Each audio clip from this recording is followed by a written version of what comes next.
सत्य घटना पर आधारित ये ऑडियो शो केवल 18+ लोगों के लिए है। इसमें कहानी की मांग के हिसाब से सेक्स और वायलेंस का प्रयोग किया गया है। इसे सुनने के लिए हेडफोन्स का इस्तेमाल जरूर करें।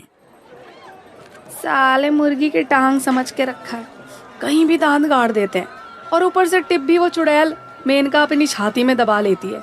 क्यों धंधे के टाइम पर रोज यही चिक चिक करती है। चल अब। हाँ चल, कस्टमर के हाथ चालू हो गए ना तो हमारे और जोर के मारेंगे। धंधे पर जाने के लिए तैयार होती हुई कुछ लड़कियां आपस में बातें कर रही थीं। वहीं पास में ही पूर्वी अपने दोनों पैरों के बीच अपना मुंह छिपाए हुए बैठी थी। पिछली रात ही कोई उसे वहां छोड़कर गया था। उन लड़कियों के बीच हो रही बातें सुनकर वो चौंक गई। ये तो गारमेंट फैक्ट्री है ना, फिर कस्टमर।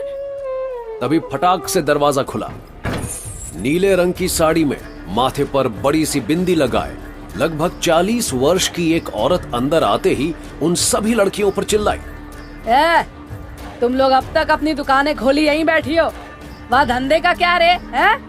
उधर बाबा मैनेजर को खड़ा करूं क्या? दीदी हम बस जा ही रहे थे। ये औरत थी वहां की मैडम मेनका।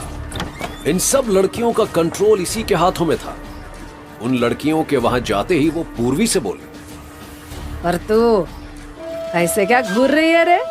गोलचा पे पिक्चर देखने आई है, हैं? चल मेरे साथ। वो लड़कियां कुछ। अभी पूर्वी की बात पूरी भी नहीं हुई थी कि मेनका उसे आंखें दिखाने लगी।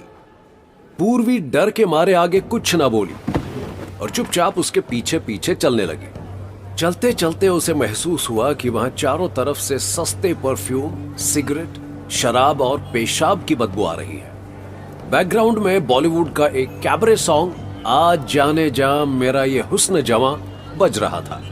भूल भुलैया जैसी पतली पतली गलियों के दोनों तरफ माचिस की डिब्बी जैसे छोटे छोटे कई कमरे बने हुए थे।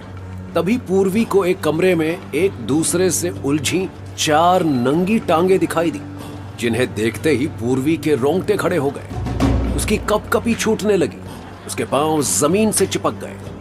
उसने तुरंत अपनी आंखें मीच ली और फिर अपनी लड़खड़ाती हुई जुबान में उसने मेनका से पूछा, ये तुम कहाँ ले आई मुझे?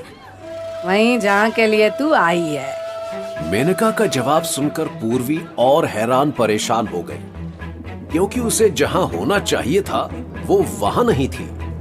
कुछ दूर और चलने पर उसे एक कमरे में एक बूढ़ा दिखाई दिया, जो एक लड़की के नंगे जिस्म पर चढ़ा हुआ था।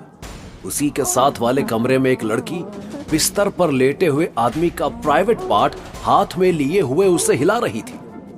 कमरे के बाहर कमरा खाली होने का इंतजार करते आदमी अपनी अपनी लड़कियों के जिस्म को दबोचे खड़े थे। हांफती हुई सांसों की, रफ्तार पकड़ती धड़कनों की और ऊह आह जैसी सरसरी पैदा करने वाली आवाजें कई गुना तेज होकर उन कमरों से बाहर आ रही थी। वहां के नंगेपन से बचने के लिए पूर्वी ने अपनी आंख, कान और नाक सब बंद कर लिए और बोली, नहीं, मुझे यहाँ नहीं होना था। दोस्तों, लगभग 2000 साल पहले वात्स्यायन की लिखी हुई इंडियन एंशिएंट टेक्स्ट बुक में सेक्स वर्क का रेफरेंस कई जगह आता है, लेकिन मुगल काल से ही ये काफी ज्यादा प्रैक्टिस में रहा है। तवाइफों के साथ राजाओं और अमीरों के संबंध बहुत आम थे। ब्रिटिश रूल के समय में तो वो सिर्फ एक सेक्स ऑब्जेक्ट की तरह ट्रीट होती थी। रिसर्च बताती है कि धोखेबाजी से अमीर गरीब दोनों तरह की लड़कियों को फंसाकर इस धंधे को आज 2024 में भी आसानी से चलाया जा रहा है, जो कि बिल्कुल हैरान कर देने वाली बात है। और सबसे बड़ा सवाल यह है कि आखिर क्यों और कैसे फंस जाती हैं लड़कियां जिस्म फरोशी के इस दलदल में। क्या $1 बिलियन की इंडस्ट्री कहे जाने वाले इस प्रोफेशन का नेटवर्क पूरे इंडिया में फैला हुआ है? और अगर ये नेटवर्क वाकई में इतना बड़ा है तो जाहिर सी बात है लड़कियों की डिमांड भी उतनी ही होगी। लेकिन इस डिमांड को पूरा कैसे किया जाता है और कौन करता है ये डिमांड पूरी? ये इलीगल काम आज के मॉडर्न इंडिया में भी कैसे हो पा रहा है? इस बारे में जानने के लिए हमने anti human trafficking social activist Pallavi Ghosh से बात की। पल्लवी कोठों से लड़कियों को रेस्क्यू करवाती हैं। उन्होंने हमें रेस्क्यू ऑपरेशन की कई सारी कहानियां सुनाई।